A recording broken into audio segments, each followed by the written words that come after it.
Salut, c'est François, on se retrouve sur Story. Aujourd'hui, on a un petit invité, enfin même un grand invité. 1m87. Ah là, ça y est, on critique la taille, les rapports s'installent. Donc, Eric, on se connaissait pas.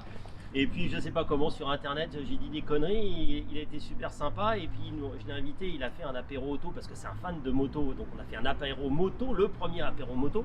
Et puis, en plus, il était encore plus sympa parce qu'il fait un format où il raconte des histoires de musique et de titres et perso, et que j'ai découvert pendant le confinement, et ça m'a donné des idées et de faire du coup ce qui est devenu ce jour-là une auto. Donc c'est grâce à lui que j'ai fait ce jour-là une auto, et donc c'est le seul truc qui marche de ce que je fais, donc c'est grâce à lui. Donc, voilà. Et puis en discutant, il m'a dit écoute, bon, la bagnole ça me fait chier, j'aime pas. Et puis après en creusant, quand il m'a dit non, enfin j'ai quand même eu deux Porsche, et ce que j'adore c'est les Targas, j'ai eu des Targas, c'est vraiment le truc qui me fait craquer. Et puis j'ai rien dit, j'ai contacté nos camarades de chez Porsche France en leur disant il y a Eric, il aime bien les Targas, est-ce que vous avez quelque chose à prêter? Et je savais que la 992 sortait.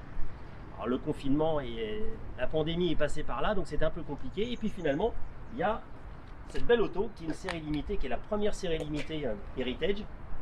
Et ils nous ont dit si vous voulez, on peut vous la prêter et la faire découvrir à Eric. C'est la plus belle voiture du monde. En vrai, c'est la plus belle voiture du monde. Donc en fait, avec 92% de remise, il est prêt à en prendre une. 93. 93.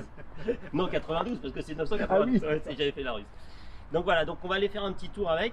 On l'a prêté à Eric pour qu'il la découvre, qu'il apprécie. Il va nous dire un peu ce qu'il en pense et puis on parlera un peu de bagnole en badinant. Encore merci Eric. Voilà, qui dit merci.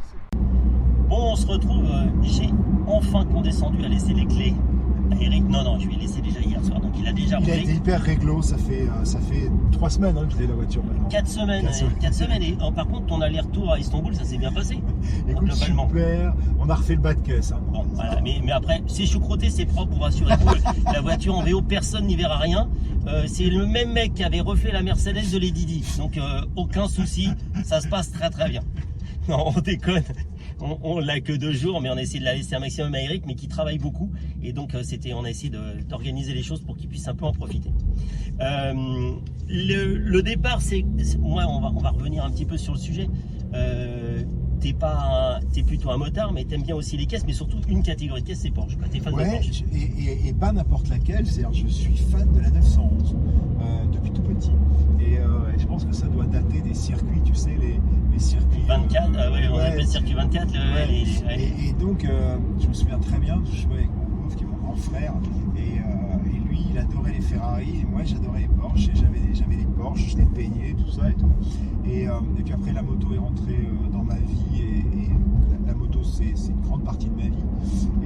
Et j'ai gardé cette passion pour les Porsche. D'abord, je trouve que c'est hyper beau. Pour moi, c'est la plus belle voiture du monde. J'ai beaucoup de respect pour les Ferrari, les Bentley, tout ce qu'il y a. Non, mais t'as l'affectivité sur ça, quoi. Mais cette voiture, c'est la caisse de ma vie, quoi. Et la 911, pour moi, c'est la plus belle voiture du monde. Vraiment, je l'adore. Alors, la Targa, en plus. Et donc, t'as eu quoi? T'as eu une 997 Targa? J'ai eu une 997 Targa, sauf que c'était les anciens modèles, c'est-à-dire que c'était pas le toit comme celui-ci, c'était un toit en verre. Ouais, c'est ça, qui se rabat. Et avec une boîte Tiptronic, donc ça va vous donner une idée du modèle. J'avais acheté ça d'occasion, assez cher d'ailleurs. À l'époque, je faisais de la télé tous les jours, j'avais un peu d'oseille et j'avais envie de me faire plaisir. Et puis ensuite, j'ai eu une vieille dame, une 996 cabriolet, qui était super. Alors, la Targa était noire, l'intérieur gris clair, et la 996 cab était gris clair, très jolie couleur, avec l'intérieur bleu marine. Voilà, j'ai eu 2 Porsche je me suis dit j'aurais des Porsche toute ma vie, et finalement je m'en suis débarrassé. Aujourd'hui j'ai mes motos et voilà, mais peut-être que j'y reviendrai un jour. En fait, je cherche la Porsche de ma vie, on en a beaucoup parlé, c'est la 964 cab ou Targa. D'ailleurs, c'est encore mieux Targa, je pense, en 964. Et alors, je sais pas si je vais peut-être dire une bêtise, mais pour moi, ça n'existe pas, une 964 Targa. Ah, peut-être. Non, c'est qu'un câble, que tu peux avoir. D'accord. Ce qui est pas un mal, voilà. Mais après, c'est ce qu'on discutait, c'est que une 64, ça reste maintenant un peu, en effet, une grand-mère. C'est pas le produit comme une 996 que tu utilisais quasiment tous les jours. Une 964, c'est quand même un peu plus, ça commence à être un peu plus compliqué à. J'ai jamais conduit en fait une 964. Moi, non, mais on a déjà discuté un peu avant. J'ai eu des propos assez liminaires sur le sujet en disant que c'était une grosse merde. Mais bon, voilà, je suis volontairement très provocateur. joli. Ou alors une 993, tu vois. Mais en vrai, ma préférée, ouais, en fait, tu vois, c'est Porsche des années 90, quoi. Tu vois, avant qu'arrive la 996, qui par ailleurs était. Moi, j'ai adoré conduire la 996. Tiens, oh, excellent. Regarde, ça, c'est 993. 993 qui nous Ouais, excellent. C'est très très bien ça. Et mais sinon, pas d'autres expériences voiture. C'était non, un peu sympa. Non, alors, je t'explique, on va refaire mon cursus voiture. Tu vas voir, il est formidable. J'ai eu ma première voiture, c'est la Visa des grands-parents, qui a fini contre un camion. Ensuite, j'ai acheté une Super 5 rouge Bordeaux. Puis ma première voiture un peu rigolote, qui était une 205 GTI blanche. Ensuite, plus de voiture pendant longtemps. Puis j'ai racheté via des copains, j'avais des prix, une Audi A4 cabriolet quand elle est sortie. Je la trouvais magnifique cette auto. J'ai roulé un peu avec. Mais... Ah non, quand j'ai eu les enfants, j'ai eu une break Volvo 940. Oh la vache! Ouais. Oh, et tu faisais des déménagements le week-end en fait à côté, c'est ça? Non, mais 3 gosses, un chien. Ah bah oui. Et donc elle n'a pas duré longtemps parce qu'à un moment je me suis lassé, puis on s'est séparé avec la maman. Donc voilà, et donc après je louais des voitures avec les enfants, on se marrait bien. Puis après j'ai eu cette Audi. Quand j'ai recommencé à avoir des voitures, j'ai eu une Audi. Ensuite j'ai acheté une Cooper S. J'ai adoré cette voiture. Ah, moi aussi j'ai adoré. J'en ai encore une. Ah oui, je suis d'accord. Le bruit du compresseur, l'utilisation géniale. Ma meuf aujourd'hui elle roule avec une Cooper S, une cab. Ouais. C'est une voiture fantastique. C'est génial, je suis d'accord. Et puis ensuite de nouveau pas de voiture, et puis la première Porsche, et puis la deuxième Porsche. Et là j'ai une Smart, une Smart cabriolet, même pas électrique, j'ai un peu honte, mais qui roule très très peu. Tu fais ton parisien. Ouais, mais c'est les temps pour rouler dans Paris. Non mais on est bien d'accord, pour rouler et parquer dans Paris, parce que c'est quand même un peu compliqué, c'est vrai que c'est un grand confort. Je me suis même demandé s'il ne faudrait pas une Smart électrique pour rouler dans Paris. Mais en vrai, je roule tellement peu. Remarque, faut mieux, parce qu'avec une Smart électrique en hiver, t'es pas loin de 80 km d'autonomie, donc si tu veux, c'est sûr qu'il ne faut pas que tu roules beaucoup. Quoi, si tu veux, d'accord. Ouais. Allez, on va se balader un peu à Versailles. On va faire, quand tu vas monter, on va rester dans la totale légalité, mais par contre quand tu vas monter sur, je manipule en même temps, vous m'excusez de cet aparté, quand nous allons monter sur la 86, Eric va s'autoriser de monter la vitesse jusqu'à 80 km/h, nous allons faire les fous, oui. Tu sors là, et là tu es en Sport Plus. Donc en Sport Plus, là, le truc assez marrant, c'est que ça fait le double, ça met un coup d'accélérateur comme à l'ancienne. Allez. Là, je vous préviens tout de suite, on va se faire un truc rigolo. Ah mais non, s'il y a du monde, je peux pas tout de suite. Ah non, bah on est en région parisienne, il y a toujours des voitures. Putain. Pardon, j'ai des aussi. C'est génial. Faut reconnaître que ça a beaucoup de défauts, ça pollue, ça tout ce qu'on veut, mais ça donne quand même vraiment le sourire. Aujourd'hui, quand même, la vie, elle est aussi faite d'avoir un peu le sourire. Ouais. Et qu'il nous manque un petit peu ces petits moments, ces petits échappatoires pour avoir le sourire. Ouais. Là, on ne parle même pas d'aller vite, hein, c'est juste d'avoir un bruit qui fait un peu sympa. Et voilà. Mais tu vois, sur la 997, qui était une boîte Tiptronic, on n'avait pas ce genre de truc. C'était pas, il n'y avait pas, même quand tu la mettais en mode plus sport. Sur la 996, qui était une boîte mécanique, tu as ce genre de sensation, tu vois. Mais là, putain, c'est ouf, ouais. D'ailleurs, j'avais jamais conduit ce modèle de boîte de vitesse Porsche. Voilà. Mais en vrai, chez Porsche, c'est la première fois que je conduis une voiture qui ne m'appartient pas. J'aime pas trop conduire les voitures qui ne sont pas à moi, puis encore moins ce genre de voitures qui valent une fortune et qui sont juste des trucs dingues, quoi. Ah, c'est ce qu'on discutait, c'est toujours un peu le stress. Ouais, bien sûr. Parce que... Depuis hier soir, je fais super gaffe à tout. Bon, après, ce qui est incroyable, je dis ça pour ceux qui n'ont pas conduit la voiture, c'est qu'elle est plein de bips partout, donc c'est hyper sécurisant en ce sens que on sait quand on est loin du mur, près du mur, même quand il y a un petit truc dans le tableau de bord qui se met là quand on s'approche trop près d'une voiture et tout.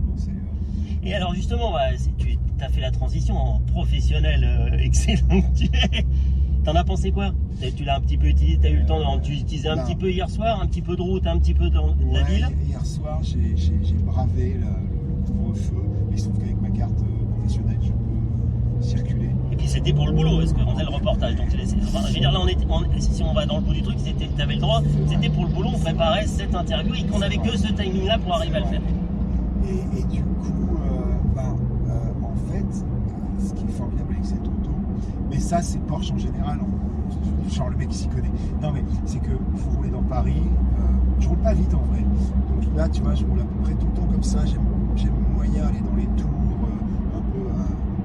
enfin quand je roule en ville et tout. Et en fait ce qui est formidable avec cette automobile, c'est qu'en fait tu peux rouler, en fait c'est comme si tu avais 3 voitures, quoi. Tu as une Golf GTI, puis après tu as une voiture, une Audi A4 Sport, et puis à un moment tu as une Porsche, quoi. C'est-à-dire que si tu accélères, ça te déboîte, mais en vrai, tu n'es même pas obligé, tu sais qu'elle pleut, mais tu n'es même pas obligé de déboîter, c'est très, je sais pas, c'est très sécurisant à conduire. Oui, c'est ça, et puis c'est de te dire, quand j'ai envie, quand j'ai besoin, là j'ai la puissance suffisante pour faire ce que je veux sans en abuser, mais de la sérénité.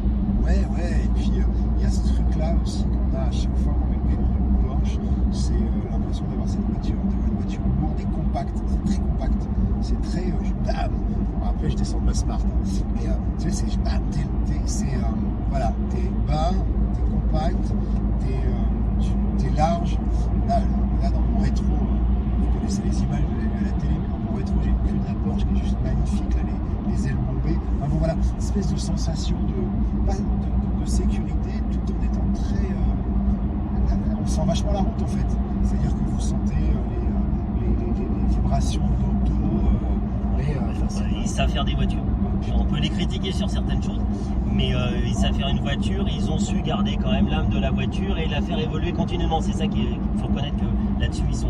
Et aussi ils en vendent des camions.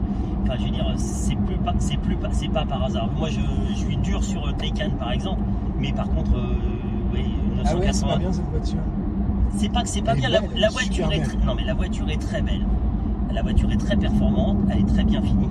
Mais malgré tout, et c'est pas la faute de Porsche, c'est quand tu mets face à une Model S, tu sais pas où la recharger avec ton Taycan. C'est ça le problème. Le problème, il n'est pas contre le Taycan, c'est que simplement, à utiliser quand tu achètes une voiture 200, 150, 200, 250 000, et tu peux pas faire de kilomètres. Et que le seul défaut produit, en utilisation, même comme on fait là, c'est-à-dire je t'entends une petite accel, mais vraiment rien du tout, tu as 300 bornes d'autonomie. Et donc tu la recharges où? On dit il y a un superchargeur et tout, mais il n'y en a pas, ça marche pas. Et c'est ça le problème. Pour moi, c'est la limite de ça. Voilà. Et donc, quand tu vois une Tesla, bah, tu achètes la Plaid S qui sort à 150 000 €, 1100 chevaux et 800 km d'autonomie. Voilà. Mais définitivement, mes amis, je préfère de toute façon, même à une Model S, où je ne suis pas obligatoirement en admiration sur Porsche, mais c'est des super autos, ça donne des sensations, ça donne la banane, quoi. Je suis pas sûr que notre voiture donne ça, quoi. Je trouve que c'est la plus jolie voiture. Bon, et ta femme, elle a aimé les numéros sur les portes et le côté discret de la voiture? Alors, on va pas se mentir, c'est pas ce qu'elle a préféré. C'est pas ce qu'elle a préféré. Tu vas Versailles Château? C'est pas ce qu'elle a préféré. Elle m'a dit, elle est voyante un peu quand même. Je suis ouais. Non, mais, voilà, quand ma femme est allemande, donc avec une vraie appétence pour les voitures allemandes et même les Porsche, c'est ma passion pour les Porsche, mais bon, elle les préfère noires, je crois. Mais ça c'est rien, la couleur. À ce tarif-là, je pense que la couleur c'est pas un sujet. En effet, c'est-à-dire que nous, je confirme, c'est-à-dire que l'intérieur en particulier, tu peux avoir soit le bordeaux beige comme nous avons, mais tu peux avoir aussi noir. Voilà. Ça, toutes celles-là, noires avec l'intérieur tout noir. On se retrouve avec Eric, on a mis l'antidépresseur en route. Vous allez écouter. Oh putain. Alors on va continuer. J'ai pris le kick. Alors attends, tu sais, tu vas passer, on va repasser dessous, vas-y, continue là, continue tout droit.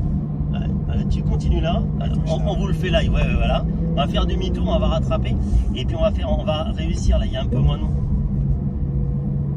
On va refaire, après on rentrera, on va les laisser faire un peu joujou, et puis comme ça on fait un peu joujou, et surtout vous allez aussi entendre un peu, voilà, on vous offre un peu d'antidépresseur de chez Porsche, voilà.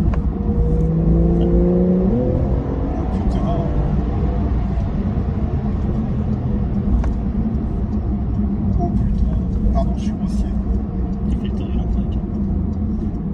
Non, voilà, parce qu'on trouve que c'est aussi un peu sympa, c'est que nous c'est pas notre tour, on a la chance de pouvoir l'essayer pour faire ce reportage là, et on trouve que c'est un peu sympa de vous faire entendre, de vous faire un peu profiter de l'auto, parce que voilà, ça fait partie aussi du truc qui est un peu sympa, et de vous transmettre, nous comment ça nous donne le sourire, la banane, d'entendre, de sentir et d'être bien installé dans une voiture, bon d'accord, qui vaut 200 000 €, donc qui n'est pas pour tout le monde. Attention.